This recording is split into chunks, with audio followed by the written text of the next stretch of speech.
Diakui pengacaranya, Gubernur Papua Lukas NMB memang kerap berjudi, salah satunya di Singapura.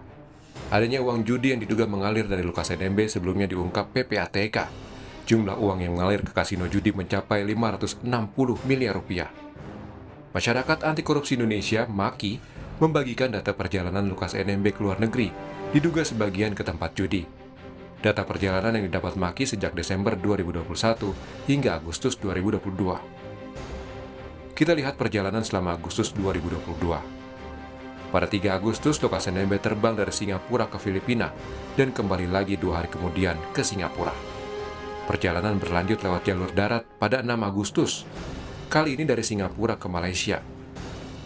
Dan selanjutnya, pada 8 dan 13 Agustus, MAKI mencatat ada perjalanan udara dari Malaysia ke Filipina, lalu Filipina ke Singapura.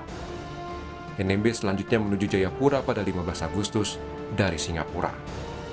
Bahwa memang betul ada dugaan permainan judi di 3 negara, Manila, di Singapura, dan juga di Malaysia.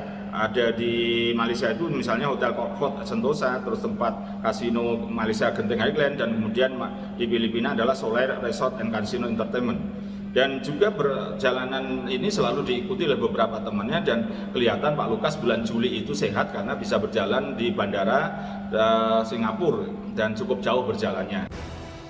Lewat juru bicaranya, Lukas NMB ingin fokus menghadapi kasus dugaan gratifikasi di KPK, bukan pada temuan PPATK soal aliran uang ke kasino judi.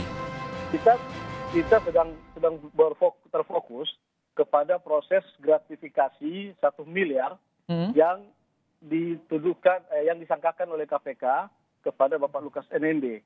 Sehingga kami tidak berpikir untuk kemudian, khususnya Bapak Gubernur sudah menyampaikan bahwa 560 miliar itu datanya bagaimana, ya. Beliau menyangkakan itu dan meragukan itu.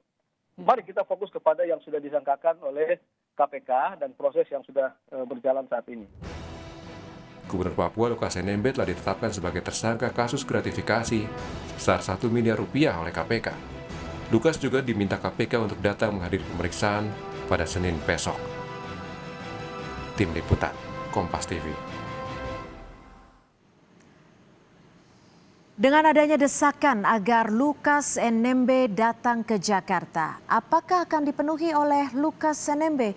Kita akan tanyakan langsung jurnalis Kompas TV Abel Insani dari Jayapura, Papua. Abel, apakah besok rencananya Lukas NMB akan memenuhi pemanggilan untuk datang ke KPK di Jakarta, Abel?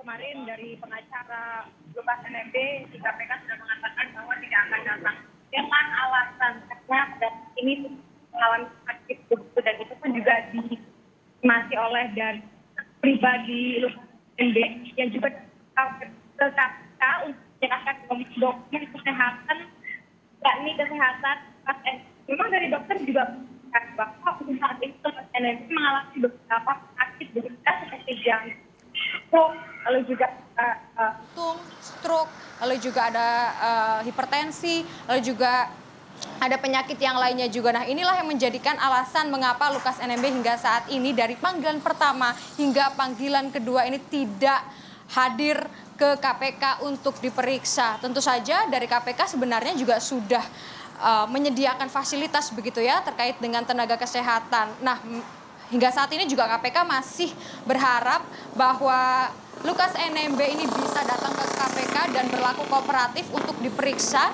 Jika memang Lukas NMB memerlukan bantuan terkait dengan tenaga kesehatan, maka dari KPK sudah memfasilitasi. Kemarin juga dari dokter dan juga kuasa hukum dari Lukas NMB meminta agar pemerintah dan juga KPK mengizinkan Lukas NMB bisa ke Singapura dan juga ke Manila untuk melakukan pemeriksaan medis secara intensif begitu. Tapi dari KPK juga mengatakan bahwa untuk saat ini Lukas NMB terlebih dahulu ke Jakarta, baru nanti akan dipertimbangkan apakah memang perlu ke Singapura atau ke Manila atau tidak begitu. Nah, tentu saja hal ini juga harus dilakukan Lukas NMB secara kooperatif begitu ya untuk datang ke KPK begitu.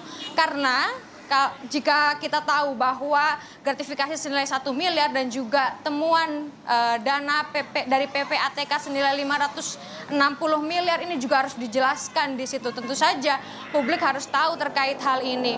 Mengapa dari pengamat dan juga dari tokoh-tokoh masyarakat di sini juga ingin bahwa Lukas NMB ini bisa ke KPK untuk berlaku kooperatif dan bisa diperiksa.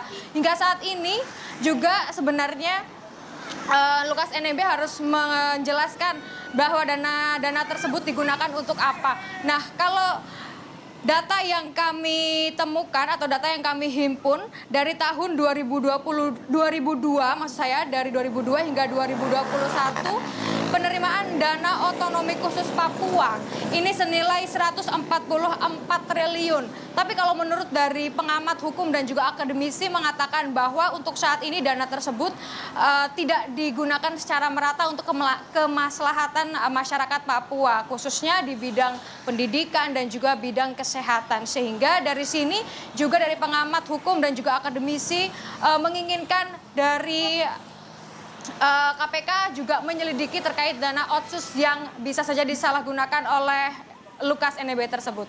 Kembali ke Anda. Baik, terima kasih Abel Insani, jurnalis Kompas TV melaporkan langsung dari Jayapura, Papua. Terima kasih.